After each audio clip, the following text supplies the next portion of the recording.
Plus de 100 jours après le début de l'invasion russe de l'Ukraine, la plupart des Russes soutiennent l'intervention militaire de leur pays, même s'ils semblent s'y intéresser un peu moins.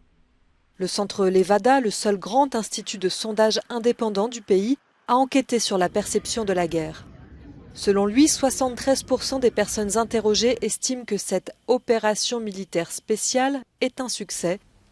Mais pour son directeur, Lev Gudkov, c'est le résultat d'un lavage de cerveau.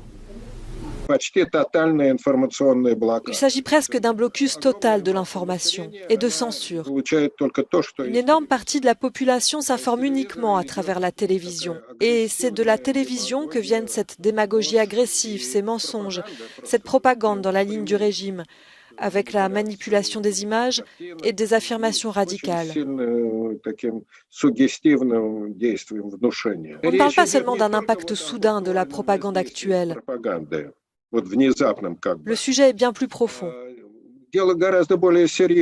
La propagande a remis à jour ces couches qui s'étaient développées à l'ère soviétique et qui la caractérisaient. C'est la psychologie d'une forteresse assiégée, c'est la lutte avec l'Ouest, c'est faire bloc autour de la direction du pays.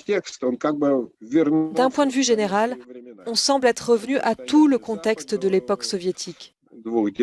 L'opposition à l'Occident, les deux puissances, combattre l'ennemi, s'appuyer sur le capital moral de la victoire sur le nazisme et reprendre la rhétorique de la lutte contre le nazisme, peu importe qui sera déclaré nazi aujourd'hui.